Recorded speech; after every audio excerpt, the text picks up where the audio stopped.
asalaamaaleykum mbokk ñi topp ci STV seen télé tey nag ñu fas yéene dalal gan gu mag muy président Ousmane Sonko ñu ngi lay nuyu di la dalal ci seen bu mag bi di seen télé STV. waaw ñu ngi leen di delloo ziar di leen remercier ci invitation bi di nuyu également seen auditeurs yi ci cadre émission bi. waaw président ngir njëkkanteeg temps bi Sénégal gis nañ ne suñ borom wërsëgalal na leen pétrole waaye ñi gis ne bi fi pétrole feeñee ak léegi coow dafa bëri lool dalee ko ci nguuru Macky Sall coow yoo xam ne ñoom sax ñu ngi ci doon joxoñ baaraamu tuuma président Abdoulaye Wade ne décret yi ñu leen di tuumaal ñoom président Abdoulaye Wade moo ko signé woon. président Ousmane Sonko coow yi am ci pétrole bi affaire décret boobu affaire Frank Timis affaire Aliou Sall ak affaire Tullow Oil yooyu lañ bëggoon ku ñu ci leeral ngir sénégalais yëpp gindeeku ci gannaaw bi ñuy topp fii ci seen télé STV. or nguuru Ablaye Wade contrat bi la signé woon mais décret bi président Macky Sall moo ko signé les deux décrets yi ñu signé en 2012 en juin 2012 c'est le président Macky Sall et c'est le décret qui fixe la date d'effet. Effectivement. Donc ñoom suñu ne d'autant que diggante bi nguuru Ablaye Wade di signé contrat yi ak di décret bi ñoom bi ñu koy signé mais lënt am na ci parce que am na beneen entreprise bu tudd Tullow Oil moom dafa doon def ay recherche ci même zone bi commencé woon waxtaan ak Petrosen bi ñu gaawee jox leen ñoom contrat bi mais Tullow Oil dafa déposer une réclamation réclamation boobu am na ay services su état yoo xam ne joxoon nañ leen ko ba ñu ngi ko doon caytu ba conclusion bi ñu aboutir moom mooy conditions yi ñu joxee Petro-Tim respecté wul code pétrolier. Justement kon li tax ci gannaaw loolu moom président Macky Sall mu gaawantu dem signé arrêt décret te ci diggante boobu la ñu dugal frère am Aliou Sall. Donc loolu mooy premier lënt yu am ci dossier Petro-Tim. ñu dellu si waat Petro-Tim. duma la dog président waaye dafa am loo xamante ne bëggoon naa aussi ñu leeral ko ban institution moom moo xamal nguur gi ne processus bi teguwul ci yoon diggante Tullow Oil ak Petro-Tim bi nga xamante ne jël nañ ko te Tullow Oil commencé woon def ay investissement ban institution moom moo def IGE boobu kan moo yilifoon IGE mais kii yilif après OFNAC ndax xam nga yàlla li muy def yenn saay yàlla mbiram day mat du ñun ndax kii yilifoon IGE temps yooyu di madame Nafi Ngom Keïta moom la ñu confié woon dossier boobu ci diggante ba amaana rapport bi mu doon def wala orientation bi mu jox rapport bi neexu leen ñu jëlee ko fa yóbbu ko OFNAC yàlla def nag mu dem OFNAC plainte ñëwaat ci dossier Petro-Tim mu jëlaat dossier Petro-Tim dem ci ba États-Unis rencontré ñoom Baba Aïdara nangam ba ñu naan kañ la rapport bi di génn ñu jëlewaat ko fa donc loolu mooy premier tappale bi am ci dossier Petro-Tim premier bi. kon buñ la déggee mën nañoo jàpp ne soxna soose di soxna Nafi Ngom Keïta Petro-Tim moo ko jëlee IGE affaire boobu waaye itam affaire boobu moo ko jëlee waat biir OFNAC. mënuma ko affirmer de façon catégorique waaye xam naa ni daal dossier boobu moom ku ko mës a tudd jëlee nañ la fa nga ne man daa xëy nañ ma impôt ngir dossier boobu donc dossier bu kenn dul tudd la. alors ñu jëlaat ci loolu toujours ci dossier Petro-Tim bi Petro-Tim toog ba 2014 juillet 2014 mu jóg ne damay jaay. mais xam nga suñ la joxee ay bloc pétrolier soo demee bay jaay dafa am circuit boo war a topp aussi mooy benn ministre de l'énergie et des mines moo war a joxe accord am mais balaa muy joxe accord am il faut mu vérifier un certain nombre de conditions ñaareel bi mooy sooy jaay état bi am na lu ñuy wax droit de préemption. président lan ngay tontu ñi nga xam ne ñi ngi wax ne li ngay wax da ngay tuumalaate ay sos la. waaye teguloo ko fenn ñooñu lan nga leen di tontu. manque de preuve la ñu bëggati xam nga ku ñu ne jant ngi nii nga ne gisuma ko tam mënoo ci dara décret yaa ngi nii publié nañ ko barki dem vous voulez quelle autre preuve les documents yi Cosmos produire tam ma distribué ko ci conférence de presse bi mi ngi fi mais ban preuve ngeen bëggati quand même les gens n'ont qu'à faire l'effort fi mu ne nii kay c'est de l'autre côté ngeen war a demander des explications parce que su leeroon ni ñun li ñuy wax tegul fenn heure bi porté nañu plainte bu yàgg dal nañ suñu kaw bu yàgg donc sénégalais nañu arrêté naan preuve yi dafa ne gàññ fii les 2 contrats signés par le président Macky Sall ñi ngi fi les accords les différents accords ñoom am na yu ñu ci publier yi leen arrangé woon mais yeneen yi génne nañ ko li ca des mooy contrat acte de vente yi dox diggante Petro-Tim ak Timis ñoom ñëpp d'accord nañ ni vente am na le document bi lié Cosmos Timis ak Petro-Tim que je vous ai distribué wax na ko bind nañ ko noir sur blanc te présenté nañ ko au congrès américain mais soxna si loolu ku mu doyul ban preuve nga bëggati y a aucune preuve à donner toutes les preuves sont là nit ñi nag ñoo war a bañ bëgg nañ ñu wax ci kaso yi fii ci Sénégal ñun ñëpp xam nañ ni mu demee ci conditions yu métti waaye xat gu kaso yi xat waaye tamit li ci gën a yéeme mooy dafa mel ni kuñ jàpp rek jamono yi nga nekk ci sa pen daanaka doo amal njëriñ société bi doo amal njëriñ tamit sa bopp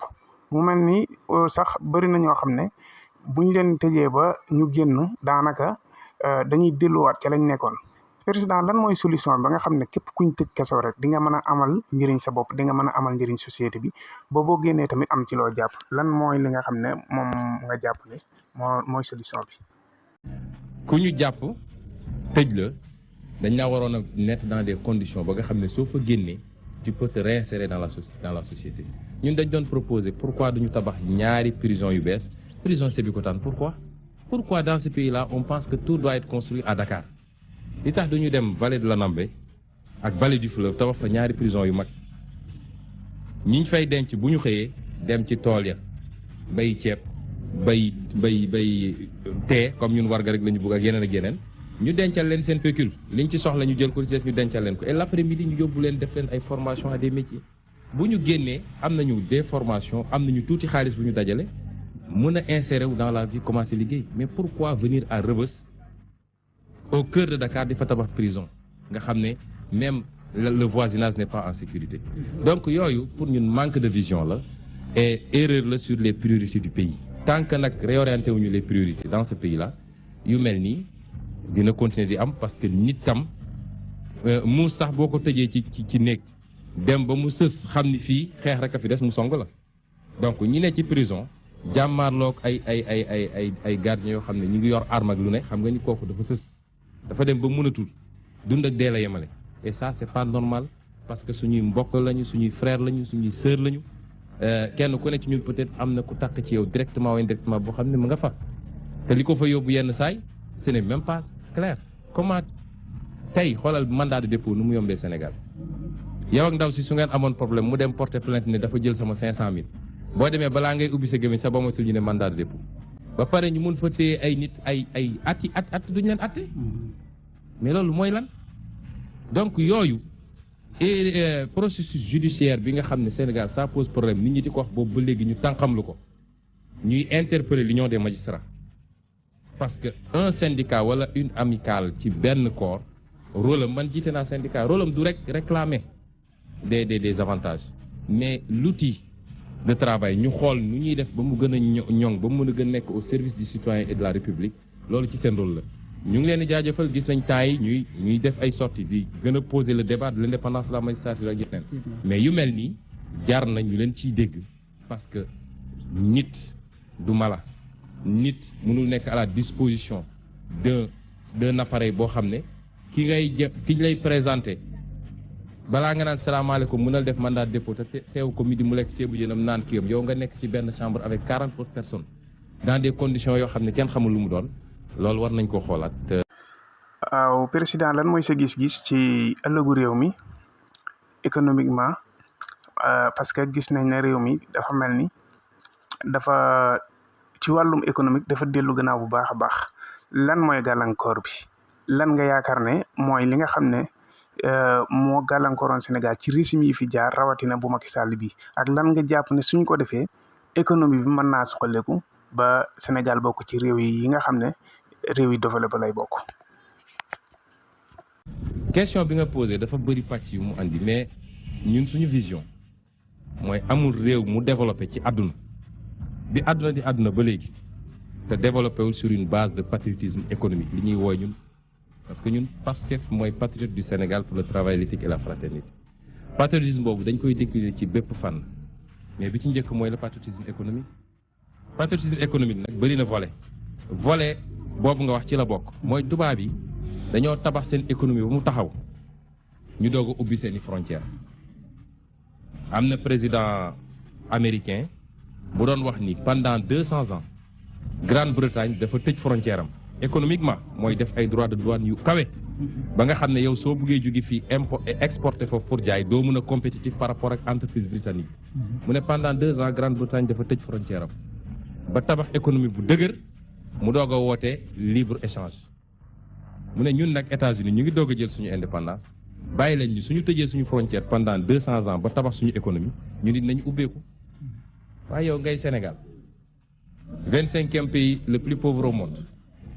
bokk ci zone bi gën a pauvre au monde muy zone espace CEDEAO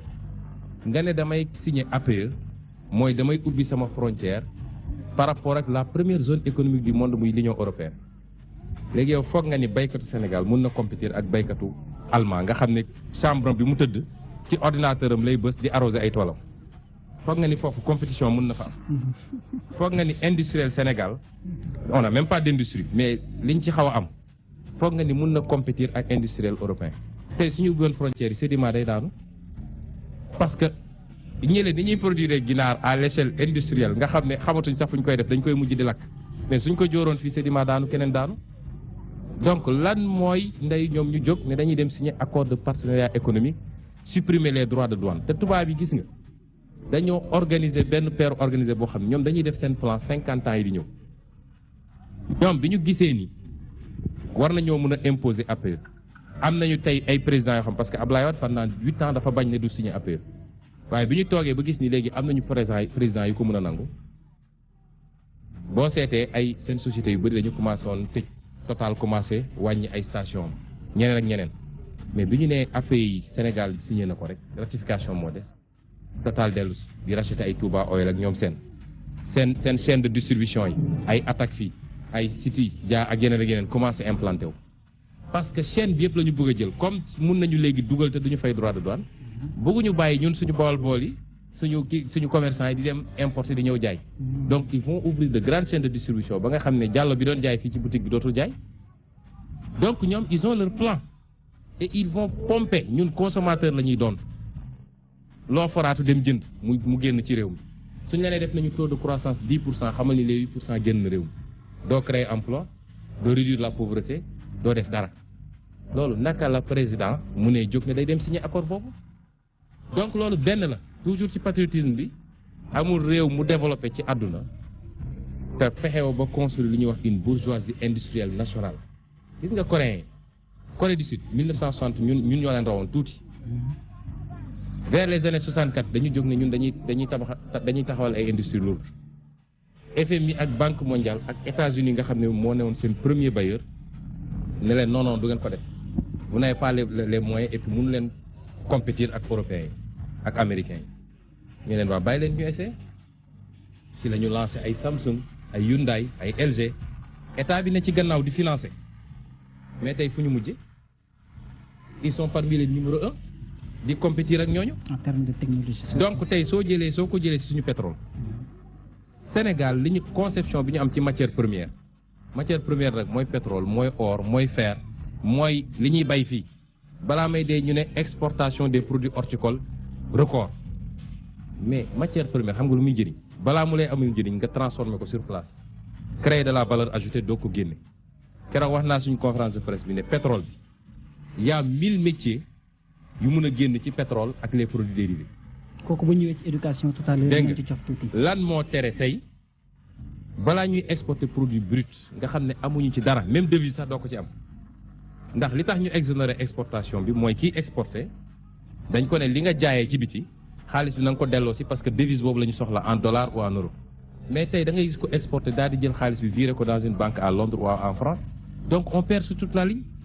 lan moo tey ñu am des entreprises de transformation ñu ngi fi andi ay canettes yoo xam ne Dubaï lay jóge Dubaï amul tool amul mango amul kii ñun soo demee Casamance tey mango yaa ngi yàqu ci suuf darkase yaa ngi yàqu leneen ak leneen pourquoi duñu am des industries de transformation transformer fii sur place créer des usines qui vont employer des gens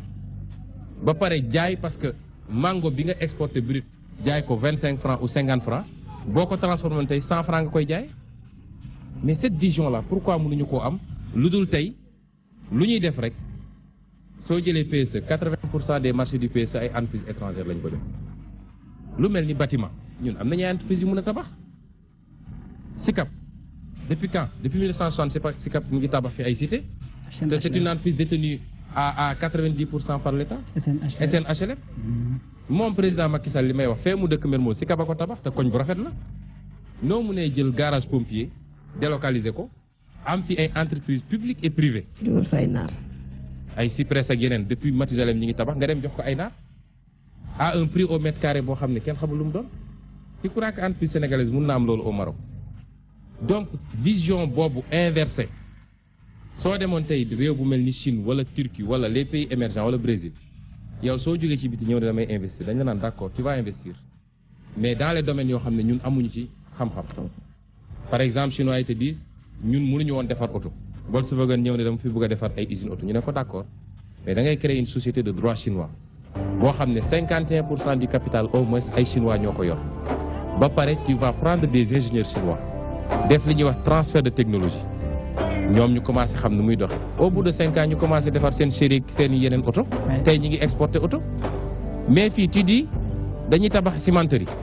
nga ne suñu entreprise BTP yi CDE CSE amuñu technologie bi donc nañ ko jox Eiffage International wala Eiffage Sénégal mu woo Eiffage International ñu ñëw tabax dem seen yoon bàyyi ñu fi technologie am nañu exonération bi ñuy ñëw fay ñu impôt ba pare yóbbu xaalis bi mais soo defoon li ma wax nii au bout d'une expérience 2 expériences une entreprise sénégalaise dina dem Mali soumissionné ne mun naa leen tabaxal cimenterie et c'est comme ça qu'on construit une bourgeoisie nationale mais fii complexe bi ñu am tu prends Ila Touba nga ne jox naa ko ay chinois ouvrier yi fay liggéey yëpp Chine la ñuy jóge te ñu ci bëri prison Chine yi lañ leen jëlee mooy li ma doon wax léegi ci prison yi salade bi ñuy lekk sax Chine lañ koy importer ndox bi ñuy naan thé bi tout ils importent ça de Chine parce que ñoom seen économie la ñu gëm moom la ñuy financer suñu paree exonéré nga leen impôt fay ñu impôt seen réew wala seen banque ñoo la lebal xaalis ak intérêt nga dem fay ko yow créé woo emploi créé woo valeur ajoutée ñu bàyyi la fi benn infrastructure boo xam ne tu ne peux même pas l'entretenir mais ça c'est pas une vision donc question fondamentale yi tant que réglé wuñ ko dañuy sonn rek wër di leb xaalis bu dul jeex